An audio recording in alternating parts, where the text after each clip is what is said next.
देखो बाबू, आप लोग का फिर से ये हिंदी क्लास 10th का सेट पेपर 3 तैयार हो चुका है, ठीक है ना। इसको एकदम अच्छे से रट जाओगे तो पेपर में ये तीसरा सेट है ना 6 सेट मिलेगा, जो कि 6 प्रकार का रहेगा, ठीक है ना। एकदम हूबहू आप लोगों को पेपर में ऐसे क्वेश्चन देखने को जरूर मिलेंगे। तो मिनट आपका देखेंगे समय जैसे कि 15 मिनट, ये आप लोग को पेपर पढ़ने के लिए आता है। अच्छे से पेपर को पढ़ेंगे और समझेंगे, ठीक है ना। उसके बाद आता है 3 घंटा, तो इसमें आप लोग पेपर को हल करेंगे। फिर से पेपर का दिशा निर्देश फिर से मैं आप लोगों को बताता हूँ, और दिशा निर्देश बताते समय आप लोग एक चीज का ध्यान रखना है कि ओमार सीट को कैसे भरना है। तो ओमार सीट जो है बाबू ना एकदम अच्छे से भरना है। उसके लिए मैं वीडियो को लाऊंगा।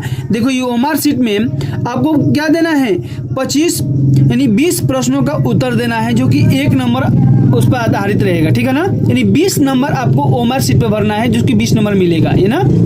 उसके बाद हम क्या करेंगे, हमको पेपर में यानी जो ओमार सीट होगा उनमें व्हाइटनर और इरेजर का प्रयोग नहीं करेंगे। यानी इसमें हम पेन से ही, ब्लैक या ब्लू पेन का ही प्रयोग करेंगे। हम इसमें पेंसिल का प्रयोग बिल्कुल नहीं करेंगे, ठीक है ना। तो अगर आप चाहते हैं कि ऐसे वीडियो यानी ऐसे PDF आप अपने पास चाहते हैं, तो प्लीज़ आप जाइए इस नंबर पे व्हाट्सअप करिए 75 71 92 63 और 41। इस नंबर पर व्हाट्सअप करिए और हाई भेजिए, आपको ये मिल जाएगा, ठीक है ना। एक बात ये है, आप लोगों को शुरू करने से पहले एक जोरदार मजेदार शायरी करेंगे। काहटे मजेदार हो तो देखा कहा, घायल तो यहाँ हर एक परिंदा है, मगर जो फिर से उड़ सका वही जिंदा है, जो फिर से उड़ सका वही जिंदा है। देखो क्या है अगला हमारा, दूसरा सप्तक प्रकाशित हुआ है, कब हुआ है, तो ये आपका सन 1951 में। 1 नंबर टक देने मिल गया ना, ठक मिलेगा। देखो कैसे, सुमित्रानंद पंत की रचना कौन है, तो पल्लव जी की है। क्या है, पल्लव जो है यही रचना हमारे सुमित्रानंद पंत जी की है, ठीक है ना। इस पर भी 1 नंबर आपको प्रिय से मिल जाएगा। एकदम एग्जामिनर 1 नंबर देगा ही देगा, इसमें कटौती करेगा ही नहीं।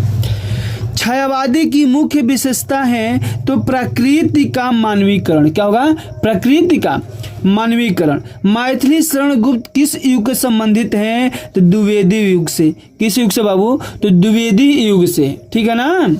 इस को जो बहुविकल्पीय बता रहा हूं ना, एक कदम उसको रट जाना है। जैसे आप लोग छोला खाते हो ना, तीखा लगता है तो उसमें आप लोग एक रसमलाई खा लेते हो, वैसे ही ये बहुविकल्पी आपका रसमलाई है, यानी प्लस पॉइंट है, ठीक है ना। केशव को कठिन काव्य का प्रेत किसने कहा, तो रामचंद्र शुक्ल। किसने कहा, रामचंद्र शुक्ल ने कहा। और देखो सबसे तो सुंदर और अच्छा इधर दिया गया है, एकदम पेपर में फंसने वाला प्रश्न इधर दिया है। आप लोग क्या जान रहे थे, देखो, अजात शत्रु नाटक के नाटककार कौन है, तो जयशंकर प्रसाद जी। कौन है बाबू, जयशंकर प्रसाद जी। इलाज चंद्र की कहानियों का विषय क्या है, मनोवैज्ञानिक। क्या है, तो मनोवैज्ञानिक, ठीक है ना। अब देखो सन 1018 से, ये देखो बाबू 1818 क्या है, 1818 से 1936 ईस्वी तक का समय क्या कहलाता है, शुक्ल युग, ठीक है ना। 1018 ही होगा, देख लो, ठीक है ना।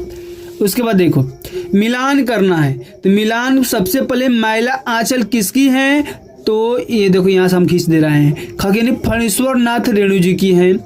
उसके बाद देखो ये जो हमारा है चित्रलेखा, ये भगवत शरण वर्मा जी की है। किसकी है, भगवत शरण वर्मा जी की है।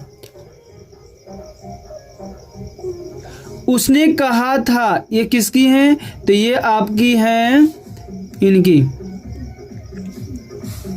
चंद्रधर शर्मा गुलेरी। कफन किसका है, प्रेमचंद जी का है, ठीक है ना। आप लोग फिर से इसको मिला लेंगे, ठीक है ना। अगर मिस्टेक हो तो आप लोग सही कर लेना, आप लोग सर्च मारोगे उस पर भी मिल जाएगा, ठीक है ना। थोड़ा सा देख लेना, इस पर 1 नंबर आपको मिल जाएगा, ठीक है ना। देखो निम्नलिखित में से उपन्यास है, इसमें से कौन सा उपन्यास है बाबू, तो उपन्यास कौन कौन है, तो ये आपका सेवा सदन उपन्यास है, ठीक है ना। उसके बाद विराटा की पद्मिनी, ये आपका उपन्यास है। चित्रलेखा आपका उपन्यास है, सी नंबर होगा। करुण रस का स्थायी भाव क्या होता है? तो शोक होता है। क्या होता है बाबू? शोक होता है। ठीक है ना। तो ऐसे ही आप लोग पढ़ेंगे और रटते रहेंगे। आप लोग थोड़ा सा एक बार कमेंट में बता दीजिए कि आप सबकी तैयारी कैसे चल रही है। जल्दी बता दो कि आप लोग की तैयारी कैसे चल रही है। तैयारी अच्छे से चल रही है, तैयारी में लगे रहो, तभी नंबर देखो। अगर पीडीएफ से पढ़ लेते हो ना तो प्योरली मैं श्योरली कहता हूँ कि 70 में आपको 68 नंबर मिलेंगे। एक गारंटी के साथ कहता हूँ कि 70 में आपको 68 मिलेंगे नंबर। ठीक है ना।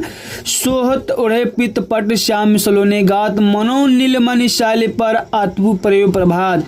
यानी ये जो पंक्ति लिखी गई है इसमें कौन सा अलंकार है? तो इसमें है उत्प्रेक्षा अलंकार। कौन है बाबू? उत्प्रेक्षा अलंकार। 13 नंबर क्वेश्चन क्या कह रहा है? तो यह एक सममात्रिक छंद है। इसमें 4 चरण होते हैं, प्रत्येक चरण 11 और 13 विराम यानी मात्राएं होती हैं। ठीक है ना। 24 मात्राएं किसमें होता है? तो रोला में। किसमें होता है? रोला में। इसमें भी 1 नंबर आपको मिल जाएगा। प्रहार शब्द में किस उपसर्ग का प्रयोग किया गया है? तो प्रहार में बाबू देखो उपसर्ग, अब प्रत्यय ये तो ध्यान देना ही पड़ेगा। उपसर्ग मतलब आगे, प्रत्यय मतलब पीछे, यानी अ से आगे, यानी उ मतलब अ समझ है ना। अ से आगे, प्र से पीछे। ठीक है ना। जो पीछे लगा होगा प्रत्यय, आगे लगा होगा उपसर्ग। ठीक है ना। पंचतंत्र में कौन सा समाज है? तो ये आपका द्विगु हो जाएगा। कौन सा होगा? द्विगु होगा। ठीक है ना। अर्थ के आधार पर वाक्य कितने भेद होते हैं? तो 8। कितने होते बाबू? 8। आंसू का तत्सम क्या होगा? अश्रु होगा। क्या होगा? अश्रु। कर्मवाच्य में प्रधानता है कर्म की। किसकी होती है? कर्म की। ताम्य शब्द में वचन और विभक्ति क्या है? तो चतुर्थी विभक्ति है और बहुवचन है। इस पर भी 1 नंबर मिल जाएगा। निम्नलिखित शब्दों में से सर्वनाम है कोई नहीं। ये ध्यान में रख लेना। ये जो दिया गया है ना आपका 20वां क्वेश्चन एकदम 100% आपको पेपर में समझ आओ कि मिल गया। ठीक है ना। अब देखो ऐसे ही मेरे वीडियो पे बने रहिए। जब तक आप लोग नहीं बने रहेंगे ना लास्ट तक, बीच में छोड़कर जाएंगे फिर कहोगे कि सर जी नंबर मेरा नहीं है। कैसे आएगा भाई? छोड़ के जाओ तो आएगा नंबर? नहीं आएगा। देखो अब आ जाएगा पहला नंबर यानी वर्णनात्मक प्रश्न, जो कि खंड ब हेडिंग डाल करके हम लिखेंगे। ठीक है ना। इसमें दिया है निम्नलिखित गद्यांश पर आधारित 3 प्रश्नों का उत्तर दिए। देखो ये जो 3 को दिखाई दे रहा है ना आपको, अखिया से दिखाई दे रहा है। हाँ तो देखो ध्यान से। उपर्युक्त गद्यांश का संदर्भ लिखना है। क्या लिखना है? हो संदर्भ। आप देखा हो संदर्भ लिखे से पहले एक बात सुना हमार का बा कि सबसे पहले तो आप लोग बुक खोल के बैठेंगे। बुक में संदर्भ कहाँ से दिया गया है उसके हम रचयिता का नाम लिखेंगे, याद करेंगे, पाठ का नाम याद करेंगे। उसके बाद तब जाकर के हम क्या करेंगे? व्याख्या और रेखांकित अंश की व्याख्या करेंगे। ठीक है ना। तो देखो लेखक भारतीय संस्कृत को अनेक देशों का समूह क्यों कहा है? रेखांकित अंश की व्याख्या कीजिए। अगर ये चीज आपको नहीं आ रहा है ना तो आप अथवा में डाल करके इसको आप पढ़ लेंगे। ठीक है ना। तो अब देखो इसी के साथ दूसरा का शुरू करने से पहले मैं एक और शायर बोलूंगा।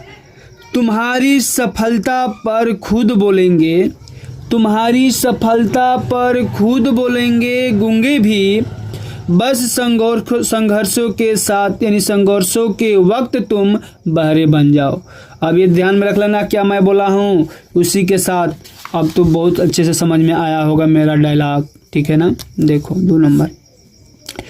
मोर पखा सिर ऊपर राखी हो, गुंज की माल गरे पहिरोगी, ओढ़ पीताम्बर लैला कुटी, बन गोधन ग्वारन संग फिरोगी। अब देखो दोस्तों ये क्या कह रहा है गद्यांश में? मोर पखा सिर ऊपर रखी हो, यानी इसका हम गद्यांश के जो पद्यांश दिया गया है, गद्यांश नहीं पद्यांश। ठीक है ना। इसका संदर्भ लिखना है, रेखांकित अंश की व्याख्या करना है। कृष्ण के वियोग में व्याकुल गोपियों ने कृष्ण की किन लीलाओं का अनुकरण किया है। अब देखना ओढ़े पीताम्बर ले लकुटी बन गोधन ग्वारन संग फिरोगी। भावत सोही मेरो रसबान सो तेरे कहे शव स्वाग करोगी। या मुरली मुरली धर के अधारन धरी अधारा न धरोगी। ये आपका है, ठीक है ना। तो इसमें गोपियाँ क्या कर रही है श्री कृष्ण से, इसके बारे में हम इसको लिखेंगे। अब देखो अब तो और मज़ेदार आ गया, अगर उसको नहीं कर पा रहे हो तो इसे करो। उद्धव मई ब्रज विसरत नाही वृंदावन गोकुल बन उपवन संग कुंज छाही। अगर इसको करना है तो आप फिर पद्यांश लिखेंगे, रेखांकित अंश की व्याख्या करेंगे। श्री कृष्ण ब्रज को कौन सी बातें विस्मित करती हैं, इसमें से कोई भी एक आप कर सकते हैं, ठीक है ना। तीसरा नंबर क्या करना है तो संस्कृत गद्यांश दिया गया है, इसमें हम संदर्भ लिखेंगे। क्या करेंगे, संदर्भ, तब जाके हिंदी में अनुवाद कर देंगे। इन दोनों में से कोई एक आप कर सकते हैं। अब देखो ये हमारा रहा चौथा नंबर प्रश्न। क्या रहा, चौथा नंबर प्रश्न। दिए गए संस्कृत पद्यांश में किसी एक संदर्भ का सहित अनुवाद करना है। जो पद्यांश दिया गया है ये, इसमें से किसी एक का संदर्भ और क्या कर देंगे, अनुवाद कर देंगे। पांचवा, अपने पठित खंड काव्य के आधार पर कुछ हो ना, ई क्वेश्चन आए तो सीधे आ जाए 6 नंबर पर। अगर पांचवा क्वेश्चन आया तो सीधे आएंगे कई नंबर पर, 6 नंबर पर। कितना नंबर पे, 6 नंबर पे। यहाँ कूद के आ जाएंगे, ठीक है ना। कर्ण खंड काव्य के आधार पर धूर्त सभा में द्रौपदी का सारांश लिखिए। मैं बताया हूँ, वीडियो पिछला वीडियो जा करके देख लेना। कर्ण किधर गए हम भाई, कर्ण खंड के आधार पर श्री कृष्ण का, इसका नहीं कराएंगे फिर से करा देंगे, ठीक है ना, ये ध्यान में रख लेना। दिए गए लेखकों में से किसी एक का जीवन परिचय लिखना है। डॉक्टर राजेंद्र प्रसाद लिखो, रामधारी सिंह दिनकर लिखो, आचार्य रामचंद्र शुक्ल लिख लो। ये दोनों का मैं वीडियो में लिखवा दिया हूँ, आप लोग जाना और क्या करना, ये वीडियो जो लिखा हूँ जा करके पढ़ लेना। अगर पढ़ लेते हो ये दोनों का ना, आचार्य रामचंद्र शुक्ल और रामधारी सिंह दिनकर का, तो नंबर एग्जामिनर तो आँख बुझ के देगा। दिए गए कवियों में से किसी एक का जीवन परिचय देते हुए उनकी एक प्रमुख रचना का उल्लेख करिए। अरे देखो इधर ध्यान से, बहुत तुम लोग सुन नहीं रहे हो, ठीक है ना, ध्यान से देखो। बिहारी लाल, सूरदास और मैथिली शरण गुप्त, ये दो को लिखवाए हैं हम वीडियो में, जा करके देखो नहीं तो वीडियो डिलीट हो जाएगा। तो फिर कहोगे सर जी आप तो लिखवाए ही नहीं है, बुर्बक हो। देखो अपनी पाठ्य पुस्तक के कंठस्थ कोई एक श्लोक लिखिए जो इस प्रश्न पत्र में ना आया हो। बिल्कुल लिखना है, 2 नंबर मिलेगा। क्या मिलेगा, 2 नंबर मिलेगा। ना लिखवा एक और नंबर ना मिले। निम्नलिखित में से इन 2 प्रश्नों का उत्तर देना है। 2 देते हो तो 2 नंबर मिल जाएगा आपको, ठीक है ना। निम्नलिखित में से किसी एक विषय पर निबंध लिखना है। अगर देखो निबंध लिखना है तो पर्यावरण प्रदूषण मैं लिखवाया हूँ, जनसंख्या पर लाभ यहाँ लिखवाया हूँ, ये दोनों पर मैं लिखवा दिया हूँ। आप जाना उसको रट जाना, एकदम चाट जाना। उत्तर मध्य रेलवे शिकायत लिखना है, पत्र लिखना है, एगो के एप्लीकेशन लिखना है। सबसे अच्छा ये रहेगा, आप लोग अच्छे से एकदम सुंदरता पूर्वक लिखेंगे। अगर फिर से बता रहा हूँ आपको PDF चाहिए इस पर मैसेज करो, इस पर व्हाट्सएप करो, ठीक है ना।